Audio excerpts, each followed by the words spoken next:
Nasir electronics, mobile shoppe, computer, furniture, e bike आणि भांडी centre, Salgare, आता सर्व काही एकाच छताखाली. खास उन्हाळी धमाका ऑफर. कोणतीही वस्तू खरेदी करा, आमच्याकडे उधारी चालू आहे. फक्त 999 रुपये आधार पे उधार. एलईडी टीव्हीवर 3999 चा मिक्सर फ्री. मोबाईल खरेदीवर 1999 चा ब्लूटूथ हेडफोन फ्री. फ्रीज खरेदीवर 3999 चा मिक्सर फ्री. फर्निचर खरेदीवर 1999 ची इस्त्री फ्री. जुना मोबाईल, टीव्ही, फ्रीज आणून द्या, नवीन घेऊन जा. Exchange offer. लग्न समारंभासाठी लागणारी सर्व प्रकारची भांडी, furniture, sofa set, LED TV, fridge, washing machine खरेदीवर 20% सूट. यासह अन्य ऑफरसाठी एक वेळ अवश्य भेट द्या. प्रत्येक बातमीतील घटनेच्या वास्तविकतेची तुलना थेट पाहत रहा सांगली अपडेट. बांधावर केशर आंबा लावला आणि चौगले यांनी तब्बल 1 लाखाचं उत्पन्न घेतलं. खंडेराजुरीच्या शेतकऱ्याचा प्रेरणादायी प्रयोग. शेतीतील पारंपरिक संकल्पनांना छेद देत खंडेराजुरी येथील शेतकरी आदिनाथ बाबूराव चौगले यांनी बांधाचा वापर उत्पादनासाठी करून दाखवला आहे. त्यांच्या या अभिनव प्रयोगामुळे आज संपूर्ण खंडेराजुरी गावात आणि मिरज तालुक्याच्या पूर्व भागात त्यांचं कौतुक होत आहे.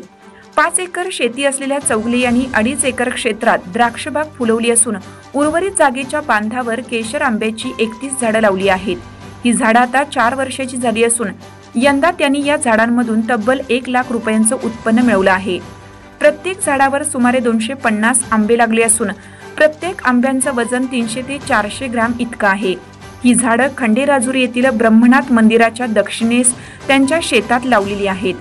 केवळ शेतीपुरती मर्यादा न ठेवता नव्या पद्धतीने विचार करून अतिरिक्त उत्पन्नाचा मार्ग शोधणाऱ्या चौगले यांचा हा प्रयोग ग्रामीण भागात एक नवा आदर्श घालून देणार आहे. विशेष म्हणजे केवळ झाडं लावून त्यांनी उत्पादन घेतलं नाही, तर त्यासाठी योग्य नियोजन, वेळेवर देखभाल आणि सेंद्रिय दृष्टिकोनही ठेवला.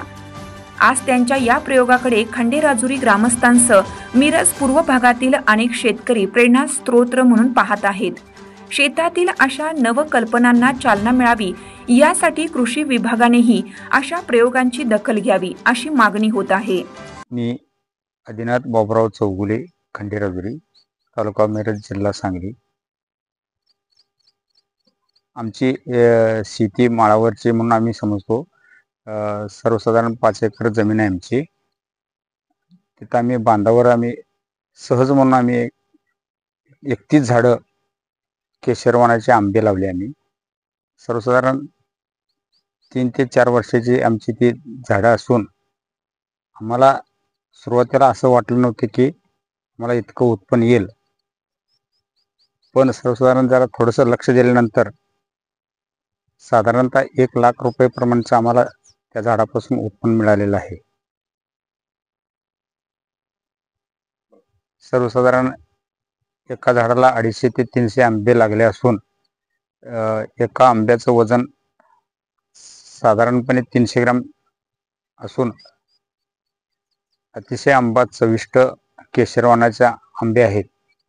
आदिनाथ बाबूराव चौगले यांच्या शेतामध्ये आम्ही असून बांधावरची आंब्याची लागवड कशी असावी आदिनाथ चौगलेंच्या शेतीत बघितल्यानंतर कळतं.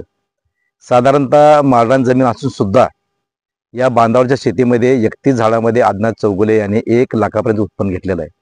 त्यांना माहीत पण नव्हतं की बाबा आपल्या शेतामध्ये बांधावर शेती करून सुद्धा एवढे उत्पन्न येईल. पण खऱ्या अर्थानं जिथं पाण्याचं काही संबंध नाही अशा माळरानाच्या जमिनीवर त्यांच्या स्वकष्टातून बोरवेलमधून बागेचे उरलेल्या पाण्यातून त्यांनी केशर आंब्याची लागवड केली आणि त्यातून 31 झाडामधून त्यांनी जवळजवळ 1 लाखाचं उत्पन्न मिळवून आपल्या प्रपंचाला हातभार देऊन लावलेलं आहे. आणि आपण म्हणतो की शेती परवडत नाही, शेती परवडत नाही ही वस्तू खरी जरी असली तरी आदिनाथ चौगलेंच्या शेतीकडे बघितलं तर शेती परवडते असं म्हणायला आपल्याला जागा आहे असं मला वाटतं. दुष्काळाच्या छायेत सुद्धा, निसर्गाच्या अवकल्पेत सुद्धा या आदिनाथ चौगले या शेतकऱ्यानं अतिशय कौतुकास्पद कामगिरी केली आहे. त्या शेतकऱ्याचा आम्हाला खऱ्या अर्थानं आम्ही खंडेराजुरीकर त्यांचं कौतुक करतो आणि ते कौतुक करण्यास पात्र आहेत.